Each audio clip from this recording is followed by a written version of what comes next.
Hello everybody and welcome to another edition of our Community Access. First, we have some huge problems on our audio, but that is not done by OCTV, but the problems are working on and we hope it will be fixed very soon. So, let's watching our Community Access.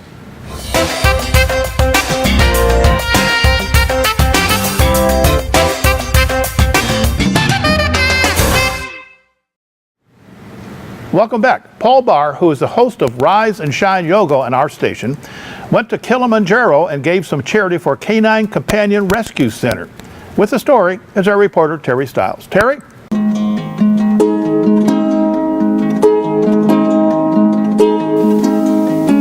Hi, Bill. I'm here for two different stories today, Feast or Famine. I'm here today with Connie Fleck, and she's the founder of the Canine Companion Rescue Center, and you're locally, you're in the Oxford area, correct? Right. We actually are a foster-based program, and we have foster homes in Clarkston, Oxford, Lake Orion, Waterford. Those are our primary areas, but we have foster homes throughout the greater metropolitan area. And you've rescued you've placed over 400 or 700 dogs? Typically, in an average year, we rescue somewhere and place between 600 and 800 dogs. Since we started in 2004, we've saved over 6,500 dogs. Well, give me a little history first of of the group that you've started, and then tell me about the dogs and how you get a hold of them. Okay. My husband and I started this rescue in 2004, but since we were married very early, we've been married 42 years, and we started helping at animal shelters very early on. And after doing that for a number of years, we decided to help start our own rescue. And what we do is we get dogs from animal control facilities that are government sponsored and run by tax dollars. And we go in there and help them because, unfortunately, there are too many dogs there and they cannot place them all. And every dog that we're able to take out and help find a home for leaves a space for another dog to come into that environment. So it's unfortunate, but many animal controls throughout Michigan are heavily populated.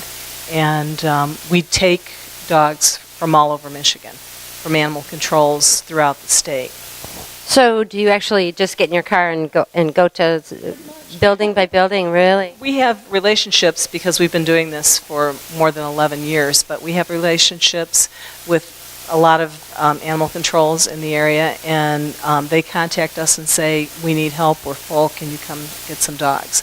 And so we do that. And we take as many as, we have foster homes for. Sometimes we take more than we have foster homes for, but we're not a breed-specific rescue. We try to choose dogs based on their family potential, and basically we're looking for the dogs with the best temperament.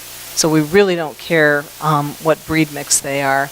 It's really all about how well they get along with people, because that's probably the best sign of what kind of dog you're going to have. Right, adoptability. If it's great if they get along with other dogs. That's a big plus too, and cats. But mostly we're looking for how they relate to people, and if they're real social, then that's a good sign. So how do you discern that? Does the shelter themselves let you know that they do some kind of assessment on them? Oftentimes, we do get some feedback from the shelters, and so we'll go with that information because of the relationships that we've had. But we also perform sort of mini temperament tests while we're there. We can't do full temperament tests because of timing and just logistical things, but we do, assess the dog's temperament while we're there and make decisions about, and it's very difficult, of course, to leave some behind, but we do that while we're choosing the dogs from the animal controls. So this next question might be a good segue to my next segment, but there's a cost involved when just the average Joe off the street goes to those shelters and picks up a dog. Is that the same hold true for you?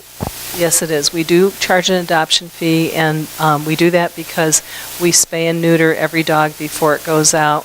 We make sure that they have all the necessary vaccines that they need to have, and we make sure that they're medically healthy. And we also provide a free vet visit after the adoption, so the adopter can take the dog in and have it checked out to make sure that everything is as it should be. And when you pick up those dogs from the shelter, do you have to also cover that cost, the shelter cost? Now, not every animal control facility does charge fees, but some do.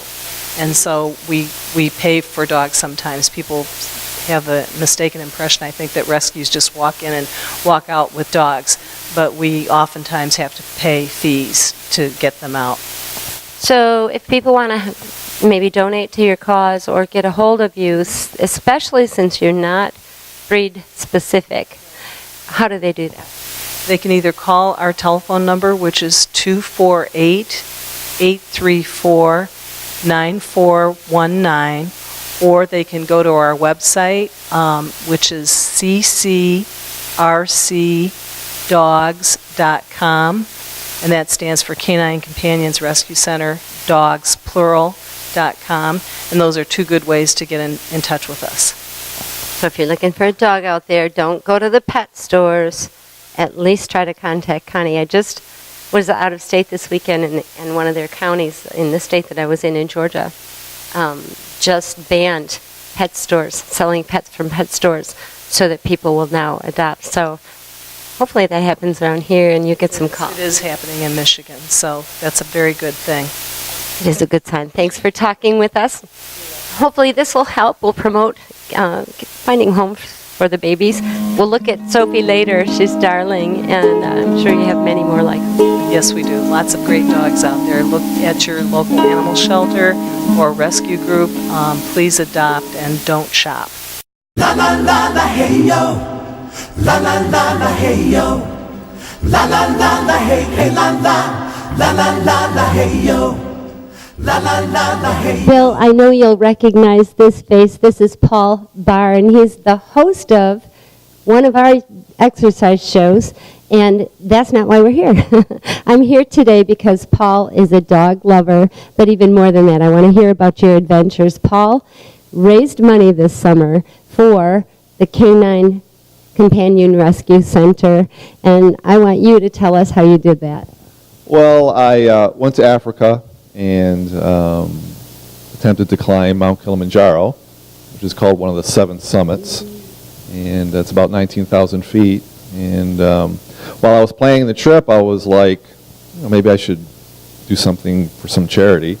And I worked closely with Connie and her Canine Companion Rescue Center, and because I know how much money it costs to rescue animals, I thought, any money I could raise would be a great thing that would help the organization. So kind of started at the beginning of the year, planning it all out, and went to Africa in June, and made it to the summit, and I think we raised close to about $2,000. Yeah, but any money we raise, it all goes to a great cause, because the organization really needs the money to take care of the animals and rescue them. So. Right, and I think just the fact that you did that brought a lot of attention to the Canine Companion Rescue. Yeah, there were a lot of people, just people I knew were like, I love animals, and people I didn't even know loved animals, and so they were all really interested and helped contribute, and because I just got so much support for doing it. It was just really cool, and it made it easier getting up the mountain, actually. I know, I was pretty impressed just that you thought about taking it on. So take us through your travels. I know just getting there is like a 19-hour flight or something. Yeah. Then you land close to Kilimanjaro? Yeah, you land in Tanzania, and that's where it is. I get about a day to kind of rest. And then we started on a Saturday afternoon. It takes about, Saturday, Sunday, Monday, about 4.5 days to get to the summit. So every day we were hiking, and because it's at altitude, you have to go really slow. Because here in Michigan, we don't really have a lot of altitude. So it was just, I think we hiked about 6 or 7 hours a day. You're just going slow, sleeping in tents, and then we try to get to the summit on Tuesday night. So we would hike, or we'd go to the summit in the evening. Around midnight we would leave. And I always kid people, I think it's because if we saw we were hiking to in the daylight, we probably wouldn't do it. But summit night, it takes about 6 or 7 hours to go about half a mile. And so we're going straight up. And that's really the fun part of the whole thing. And then every step you're getting a little closer, and you're dead tired. And hopefully we get there by sunrise, which we did. You can see the sunrise, and so. So that's the purpose of hiking at night. It sounds to me like it's a gradual, easy climb going through 4 different climates. Yes, you start like in rainforest, and then you end up where there's like no vegetation because it's so high in the altitude, no animals or anything like that. We hike during the day for all the days except for summit night, because at summit night it's volcanic gravel, so it freezes at night, so it's easier to keep our footing. If we did it in the daytime, it's almost like quicksand. So yeah, so that's why we do it at night. And it's basically you're just very slowly trying to get up there. And then once you get to the summit, you get a bunch of pictures, but you can only stay at the summit for about 10 minutes, or you'll get sick from the altitude. So we take a bunch of pictures, and you kind of go down, which is a lot easier than going up. All that for 10 minutes. Yes. So going through those, there's got to be 2 different perspectives or more when you're doing this, but you're going through all these different climates. In that realm, what was the most spectacular to you? Oh, I think it was just just how beautiful it was. It was just absolutely beautiful. The mountains and the people, our guides that took us up were just so cool, and they just made it so easy. And, I actually didn't want to leave. It was so just breathtakingly beautiful. And I really tried to enjoy every single step. And I don't even think now, it's been a couple months, and I'm still hasn't really sunk in about how, wow, we did that. It was so cool, so. Yeah, a lot of people have that dream, and I know that a lot of people have done that, but it's still an amazing dream and amazing people actually accomplishing that dream. Were there any moments at all that you thought, maybe I can't do this? No, not really. I would say summit night was tough, but it's tough for everyone because it's literally you're going really slow, and you're basically going in a vertical, straight up. But every time we got a little tired, we just okay, take a breath, and then we just kept going. And then once you get to, there's like a false summit, and once you get to the top, and it's basically just walking flat to the summit, then you're like, okay, you got adrenaline, and you're going to get to the summit. I didn't come all this way not to get to the summit. But no, I was worried about the altitude, because you just don't know how your body's going to react. It's almost like seasickness. You just don't know until you do it. So, and once I knew, I was like, okay, I acclimatized right. So I thought that was the biggest fear. And what did you have to do ahead of time in order to even take on this mental challenge to get yourself ready physically and emotionally? I did a lot of hiking. Around here, I went to Pontiac Lake Recreation Area. Did like a 10-mile loop every weekend. I did a lot of yoga, did a lot of resistance training. I wore this mask during my workout. It's almost like a Hannibal Lecter mask, which helps you really deep breathe better. I was trying to simulate not having a lot of breath up there. And then mentally, it's just a challenge. I look forward to it. And so it was just like, wow. And then, the mental part was the easy part. It was just not knowing if physically if I trained right or if I didn't train right. And then luckily I did. And the guides, I just can't say enough about the guides because, they've been up to the summit hundreds of times. And they knew, there were times I felt, man, we could go a little bit faster. And I was like, I'm glad I didn't. So no, I was, everything kind of was almost like a perfect storm. It all worked out, so really. How did that change your life or your view on life or your perspective on life? It had to have. I know that you're an ethereal person anyhow, but you can't walk away from that unaffected. Yeah, I think the biggest thing for me is just how to appreciate every moment, really. Just really value the people that are close to you, and there's so much out there to enjoy, whether it's just in your family when you get home, or animals, or, it just helped me to be like, I think in this world we're so hectic. We're always on the go. And so I just had a time, I had 10 days where it's like, I didn't look at my phone, I didn't look at my computer, and it was awesome, because you could just, enjoy the stuff. So that was my biggest thing, and that's something I always will take. It's just so beautiful. And I hear rumors that you're thinking about doing another challenge similar? Maybe. I just started looking into maybe at the end of 2016, maybe looking into going to Everest Base Camp and trying that maybe. But that's a long way down the road. I have to think about it. And I'd like to do something else like that, So, or maybe Mount Rainier in, I think it's Washington. So yeah. Now that I've done it, and now that I know that, okay, at least I can sort of do it. So.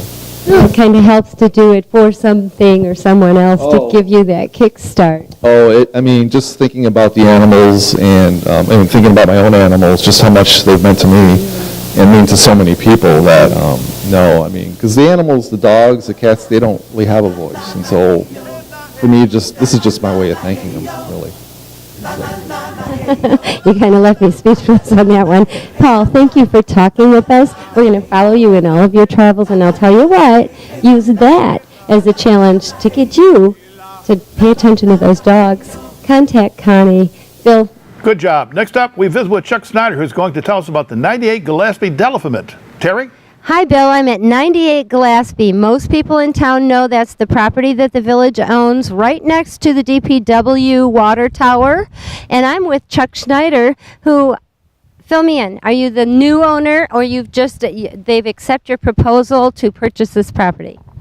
Well, I'm not really the owner. I'm the potential owner. The village council approved the purchase agreement, but under the terms of the purchase agreement, there's 2 90-day periods of due diligence, and then if that goes well, then we will transfer the funds and I will become the owner. But there is 90 days of 2 90-day periods of time to get a site plan approved and do some inspections on the property and so forth. So the onus is on you or the village both? What do you mean by the inspections on the property? On your behalf? Yes. In other words, I have the right to have tests done, soil tests, inspect the roofs, get quotes and estimates on work that needs to be done, like removing all the vegetation that blocks the lake and inspecting the buildings and that type of thing. I should say, for the people that don't know that or maybe haven't read the article, you intend or your intentions are to have a 76-unit multiplex here, correct? Yes, the intent would be to build a building facing the little lake, so that would face east. That would be 3 stories, 12 units per floor, and then the vision was to build 40 units on what is the warehouse property. But we are looking at an alternative of taking the existing building, which is 24 feet high, and turning that into some type of lofts. So, but that would accommodate maybe 20 units, and then we'd have to build a second structure to complete the project.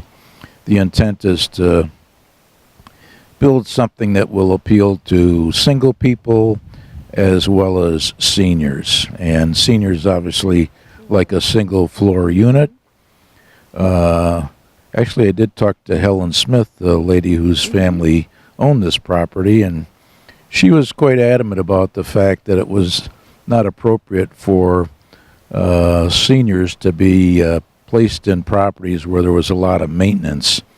So having something that doesn't require a lot of lawn care and so forth, she felt that a lot of mistakes were made where the zoning ordinances required large pieces of property with a lot of lawn, and then the retirees were saddled with the cost of maintaining all that. So the plan here, though we have 4 acres, is to minimize the amount of maintenance that whoever the people are who live here have to pay for, whether they own the property or whether they're leasing the property.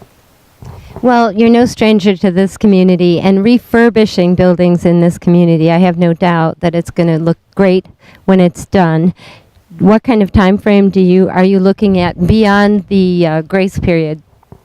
Well, the grace period takes us to the spring, so that's good timing. But we haven't quite decided. I have Steve Auger, the architect, looking at this right now. Depending upon which concept we go with and which concept we're able to sell to the Village Planning Commission. That will kind of dictate where we start and how big that piece is. A lot of money involved in doing this, so we got to be careful that we don't bite off more than we can financially handle. So got to be a little cautious on the size of the project that we initially do. It'll certainly be done in phases.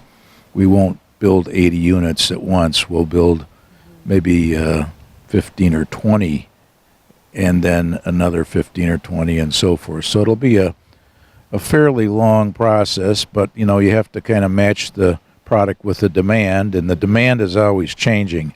Right now, sort of the industrial look is pretty hot, whether it's for your home or where you live. That appeals to young people. They like the open floor plan, the open ceilings, wood floors, granite. So part of the product will be like that. Not really going to be appealing to a family. In other words, we're not looking to build these for married couples with children because they're not going to be really set up for that. They'll be more set up for young adults and seniors. Well, speaking of setups, I know this area is residential. Is it multifamily as well? Right now, this is made up of two parcels, actually. One is zoned R1, and the other one is zoned R3. The intent is to go in and get the property zoned R1 RM, which is multiple. So we would lose the R3 designation and try and pick up the multiple. This definitely will not fly as single-family residential only. It has to have a multiple designation. Sure. And obviously at one time it was industrial.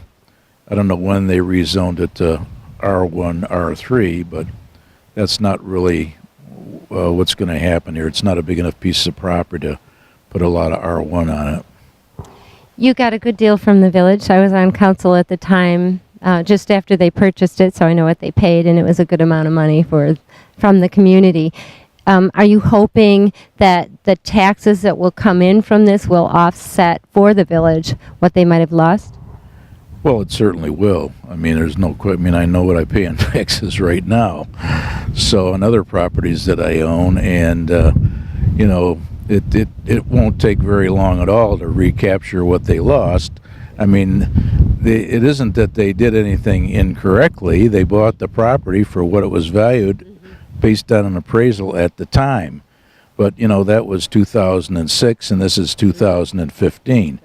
I know also at the time, and I think part of the reason it was zoned residential from industrial was because of the wellheads that are just south of here. Is that something that's a consideration for this project, or is that a concern, or do you have to be concerned about that? No, not really. I mean, I think that's a concern if you're dealing with industrial property, where you could always have the risk of contamination or leaching into the soil, but that's not the case with residential or multiple. So by changing that zoning, the only way they could change the zoning, however, was to own the property. So there was a logic to buying it so that they could, in fact, control the zoning. Otherwise, there could be some other industrial use put on here. I don't think changing is a bad thing, in my mind anyhow. I know that it was industrial at one time. Do you have to look into any remediations? Is that something that's a consideration for you? Supposedly the village has given me the file. They've had some environmental work done on this. Certainly there would be no issues from the days of Smith Silo, which goes back to the 40s.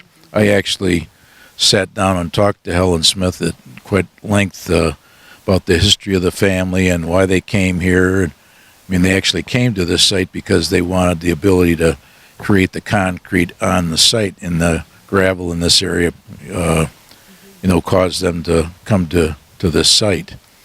So, we're going to double check their tests, make sure they did a thorough job, and that we don't have any environmental issues. And that's all part of the things that'll be done during the due diligence. If I'm not mistaken, they do have a hydrologist that keeps an eye on this area periodically. I think they come out here once every 3 years or so and check everything. I would assume that person is checking your water table and your water purity, where your contamination. So, not really. That's not the type of person that would do this. You do soil tests and you're looking for, some sort of toxic chemical spillage or something of that nature, oil. So those are really two different disciplines. Well, having seen the work that you've done around this community in Lake Orion and Rochester, I've been keeping an eye on it. I'm really excited that you're the person that's interested in this property. I think it will do wonders to enhance this little corner of our world. Yeah, and I think it's going to bring a product that we need. If you look at a lot of communities, Royal Oak and Rochester and Chicago or Toronto, whichever one you want to pick, their vitality and their growth and their prosperity is for the most part tied to the fact that they have a very strong residential base within the community.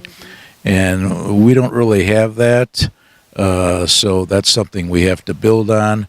We have just a few limited sites in the community that lend themselves to that. I mean, probably less than 5. So taking this property and putting into that use, if you have people who live in the area, they're going to shop and dine, and that's the whole secret. I mean, you look at Royal Oak, my goodness, if you look at where Royal Oak was 10 years ago and where it is today, I mean, they have got a significant number of people who live in the immediate area. And want to live there and then try to go to any of their restaurants for dinner. Yeah, well, we're getting a little bit of a proliferation of restaurants, and that seems to be a segment of the market that, regardless of the economy, people still eat out, and so having that as a good base in the downtown, I think, is good, because it does bring people from outside the area in, because they want to try a different type of food or a different setting. Mm-hmm. So it's I think it's if you look at Royal Oak, I mean, their whole basis is restaurants, and Rochester's very strong with restaurants. Birmingham is strong, so it's sort of a core business. It's sort of the core of most downtown areas. Well, I'm going to have you show me around the property. And again, I want to say I'm excited that you're the person that's interested in this property, because I've seen what you've done with the White House Court and various other buildings. You're refurbishing right now next to Simple Organics. That's the Mrs. Miller property, and we're just trying to get that one wrapped up. It was in quite bad disrepair. It had been vacant for a number of years, had a lot of water damage, but we're kind of on the downhill side of the slope on that one now. It was hard to get to the top of the slope, but we finally got there. So that'll be done pretty soon, and we just were advised that we've got actually 2 beautification awards for White House Village Shops. So that is now 10 that we've garnered over the years for probably 12 or 15 buildings that we've done. So we kind of pride ourselves on doing a nice job, making it aesthetically attractive. It's good for the tenants, it's good for the community, it's good for the customers. In fact, we even have people, we have had a couple of ladies approach us because we put a lot of flowers out this year on porch railings, who wanted to rent our flowers because they had weddings taking place, and they wanted to use the flowers as part of their wedding decor. Fast and easy. So I envision one day the street that comes down here to this court that's going to will be Schneider Court. You've got to have your name somewhere. Well, we don't use our name any place. We'll try and tie in, if anything, to the heritage of the site, which is obviously Smith Silo. So maybe we'll call it Silo Drive or Silo Court or Silo Place or something, but that family had a long history here. There's, thousands of silos in this part of Michigan that they produced. I have one actually on the farm that I own. And so it's, we'll try and preserve a little bit of that heritage as best we can. Well, thank you for talking with us and clearing up some of the questions that I had. If anybody else has any more questions, give Chuck a call or just stand out somewhere downtown in Oxford and you're going to see him driving by. That's all the time for this week. We hope you enjoyed our program, and we hope the audio will be fixed. Again, that is not the problem from OCTV, okay? Anyhow, so this is for Terry Stiles. I'm Bill Service, and you have a great, great week.